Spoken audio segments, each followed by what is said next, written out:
I'm going to try and show you everything I know about growing tomatoes. And it's obviously totally artificial, this, because you actually sow tomatoes in late February or early March, and yet you start pinching them out and training them and planting in May into June. So I'm just going to concertina it so I can show you as many of the stages that in one go. So I think of it as 6 stages. So the first is sowing, the second is pricking out, the third is planting, the fourth is pinching out, the fifth is training up a string or a cane, and the sixth is pinching out the tip. Okay, so we're going to go through all of those in one go. So the first is sowing, and we tend to here use a tray of Jiffy 7s. These are made from coir, not peat, so they're fine to use in the garden. And they're rather amazing. We do a lot of tomatoes, but most of you wouldn't want nearly this many. But I just want to show you what happens is that this one was in that cell there, and you can see it's rehydrated to look, I think of them like a sort of chocolate brownie with a dimple in the top. And you just plop them into water, and if you're doing a whole tray, you put it in a barrow. But that, you'll just see it gradually expanding. Now with tomato seeds, I just put one seed into here in the top and just cover it with my finger like that. With tomato seeds, expensive, so I want to be really careful with it. With something like a sweet corn, I might well do 2. And then I would put it in our polytunnel or in our greenhouse on a heated bench, because of course tomatoes come from hot places where it's moist and warm, so you want to recreate that as much as you can to get rapid germination. Now, I often use these, and with a soft pencil will just mark which variety I've sown into which line.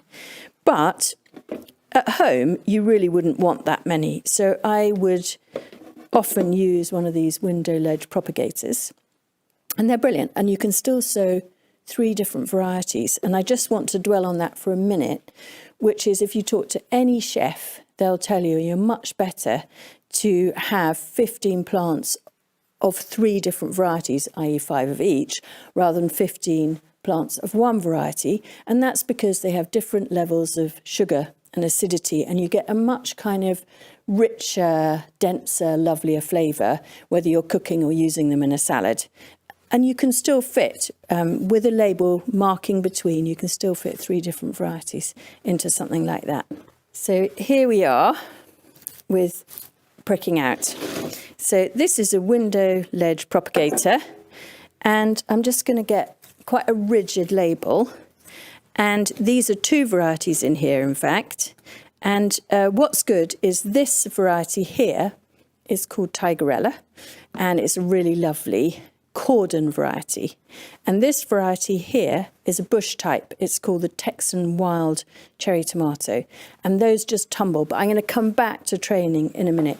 So just pricking out wise, you want to get a pencil or a rigid label right under the plant and dislodge it from below. And just ideally just touching the root, but never the stem, because that's what bruises easily. And then you just get a nice size small pot and firm it in. Now the thing about tomatoes is that if you look at them when they're mature, you'll see they've got funny green fibrous roots at the base of the stem as it goes under the soil. And actually you can promote more growth of those by pricking out your tomatoes quite deeply. So even if they're what's called etiolated, which is a bit tall and leggy like these are from a window ledge, you can just bury them and it doesn't matter, and that actually promotes good root formation so you get a stronger plant. So I'll just show you one other. So this one is really quite leggy there, but I get right under it with the rigid label, lifting from below if possible, minimal root disturbance. And that then goes deep into your pot, and you can cover it up at a much deeper level than it was originally. So that's it, that's pricking out. So those then go back, ideally on a heated bench, and you grow them on for another about a month until you see roots appearing at the base of the pot. And can you see with this one, you've got lots of lovely white roots coming out at the base of the pot. Now that's an indication that we're ready for the next stage, which is planting out.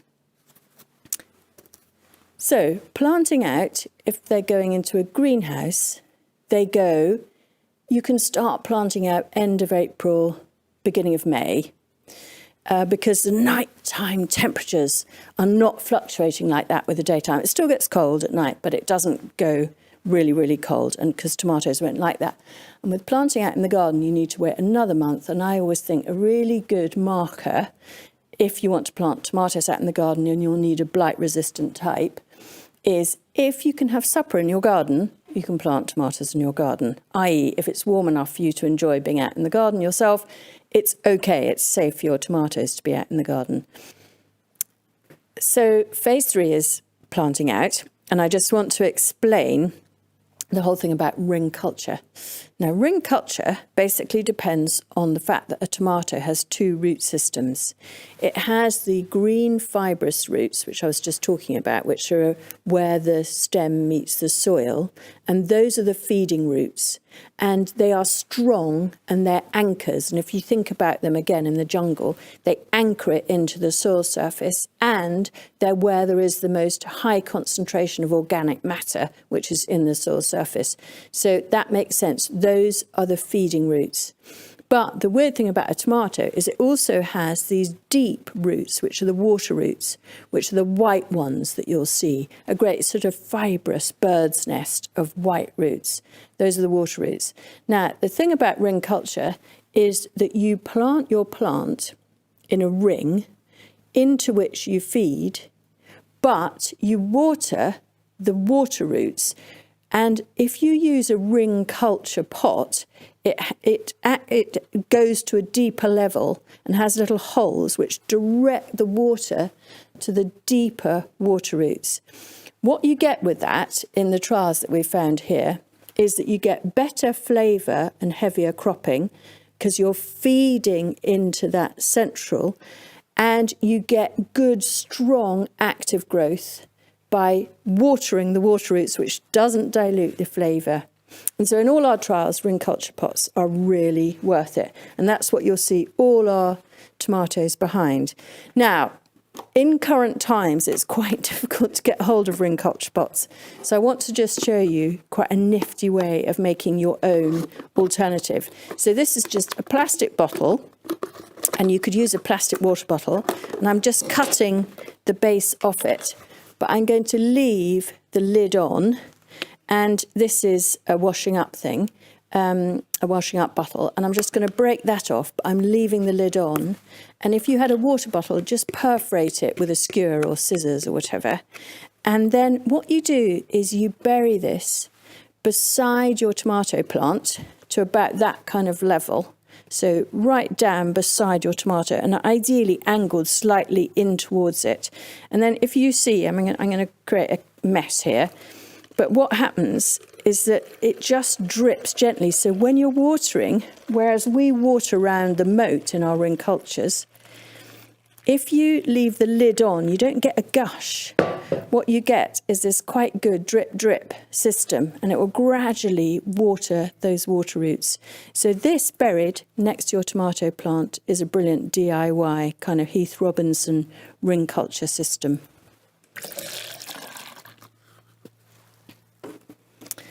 So the fourth thing that you need to know about is pinching out the side shoots. Now, when I showed you those 2 varieties earlier, one was a bush, and that was the Texan wild cherry tomato, and you just literally allow it to just do whatever it wants. It produces lots of side shoots and you don't train it.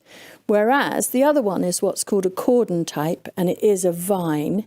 And very like with sweet peas, you don't want to allow all the side shoots to form, because what then you end up with is lots of very small fruit. And what you want is all the energy of the plant to go into those trusses so you get better sized fruit, rather than going out and creating a really bushy thing.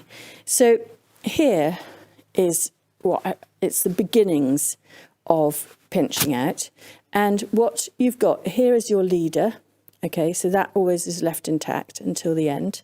And then what I've got is I've got a leaf and the main stem, and I'm pinching out what I think of the thing in the upside down armpit. So almost like it's here. And so I pinch that out. And you don't just do that once. You have to go back, I don't know, about every week or 10 days and pinch out all your side shoots. So all the energy of the root goes into promoting the formation of more of these flower trusses rather than putting energy into those side shoots. And the other thing is, when you plant them out, you just want to get rid of the stuff at the base because that tends to rot off anyway. And as you go through the season, you can remove more of those. So pinching out is a really lovely thing. And one of my favourite smells is tomato leaf. I absolutely love it. And when I'm pinching out in here, this whole greenhouse has that incredibly delicious smell. But pinching out is really, really important. So phase sort of 4, 5, these are together really. We use hotbine, but you can use any twine. We have trained our tomatoes in the past onto canes or even hazel. But the great thing about this is as the tomato grows, you can just flip it up. And this is more elastic and the tomato is got given it. And that is just a really quick and easy way. And you don't then need to tie in. And it just saves a lot of time just using that system.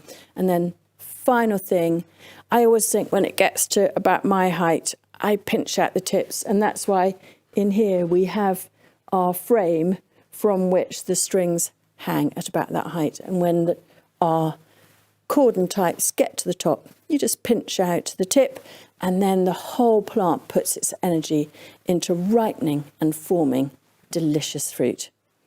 So that's how to grow tomatoes.